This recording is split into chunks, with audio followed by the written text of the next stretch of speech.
ચૈતરભાઈ વસાવા આવશે જેલની બહાર અને તેમના જામીન પણ મંજૂર થશે। જી હા ગાઈસ, તમે બિલકુલ સાચું સાંભળ્યું છે। અને આવું હું શું કામ કહી રહ્યો છું? કારણ કે આમાં થઈ છે મેહુલ બોગરાની એન્ટ્રી। અને મેહુલ બોગરાને તો આખું ગુજરાત ઓળખે છે।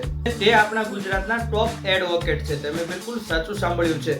અને તેમને સોશિયલ મીડિયાના મારફતે મીડિયાઓ દ્વારા પૂછવામાં આવ્યું તો તેમણે શું શું કહ્યું તે પણ હું તમને જણાવવાનો છું। અને આની A to Z ઇન્ફોર્મેશન જણાવવા જઈ રહ્યો છું। પણ જો ગાઈસ એની પહેલા તમે જો મારી ચેનલમાં નવા હોય તો પ્લીઝ મારી ચેનલને સબસ્ક્રાઇબ કરીને ઓલ નોટિફિકેશન પ્રેસ કરી દેજો, જેનાથી અપ ટુ ડેટ અને આવનારા સમયની તમામ પણ સાચી જાણકારી તમને મળી રહે। તો વિડીયોની શરૂઆત કરીએ તો સૌથી પહેલા મેહુલ બોગરાને મીડિયા દ્વારા એવું પૂછવામાં આવ્યું હતું કે ભાઈ આમાં તમને શું લાગે છે? શું આમાં ભાજપની રાજનીતિ તમને લાગે છે? તો મેહુલ બોગરાએ સ્પષ્ટ શબ્દમાં કહ્યું કે આમાં ભાજપ સરકારનો પૂરેપૂરો હાથ હોય તેવું મને લાગી રહ્યું છે। કારણ કે એક સાથે સાત લોકોને ઉડાડી દીધા હતા તથ્ય પટેલે, તેને પણ જામીન મંજૂર થઈ ગયા છે।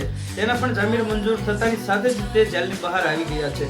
અને ચૈતરભાઈ વસાવાની સાથે તો 3-4 વર્ષ પહેલાની આ ઘટના બનેલી છે। અને માત્ર હવામાં ફાયરિંગ કરવાથી 7 વર્ષની જેલ આ પહેલો કિસ્સો છે આપણા ગુજરાતમાં કે ભાઈ જેને 7 વર્ષની જેલ ફટકારવામાં આવી છે।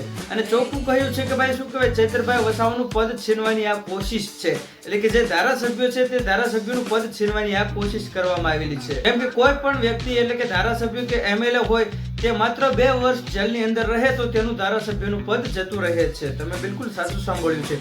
અને આને લઈને પ્લાન કર્યો છે કે ભાઈ શું કહેવાય, ચૈતરભાઈ વસાવા 2 વર્ષથી વધારે જેલમાં રહે તો તેનું ધારાસભ્યનું પદ વહી જાય અને તે લોકો માટે લડતા બંધ થઈ જાય। અને મેહુલ બોગરાએ સ્પષ્ટ શબ્દમાં કહ્યું છે કે ભાઈ ચૈતરભાઈ વસાવા જે છે તે તેમના સમાજ માટે એટલે કે આદિવાસી સમાજ માટે જીવ દેવા પણ તૈયાર રહે છે। અને તે લડે છે તો માત્ર ને માત્ર સમાજ માટે લડે છે, ખેડૂતો માટે લડતા હોય છે અને તેનો લડવાનો રસ્તો પણ સાચો હોય છે।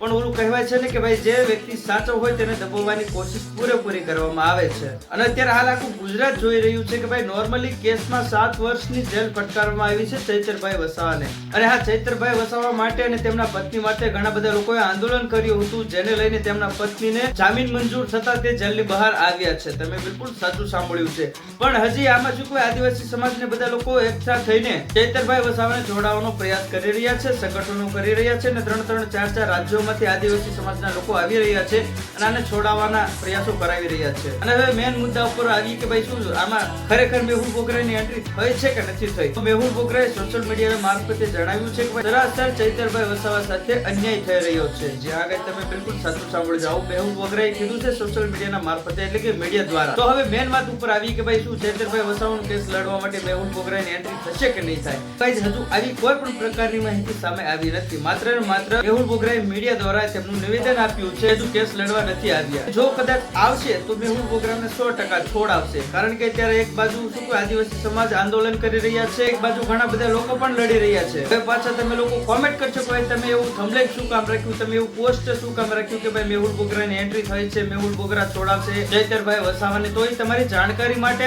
જેનાથી સત્ય શું છે તે તમારી સામે આવે એના માટે મેં પોસ્ટ રાખેલું છે, એટલે કે થંબનેલ રાખેલું છે। તો પ્લીઝ ગાઈઝ, ચેનલમાં નવો હોય તો સબસ્ક્રાઇબ કરીને ઓલ નોટિફિકેશન પ્રેસ કરી દેજો, જેનાથી અપ ટુ ડેટ અને આવનારા સમયની તમામ પણ સાચી જાણકારી તમારી સમક્ષ લાવતો રહું। તો હવે મળીએ નેક્સ્ટ વિડીયોમાં, ત્યાં સુધી જય હિન્દ, જય ભારત।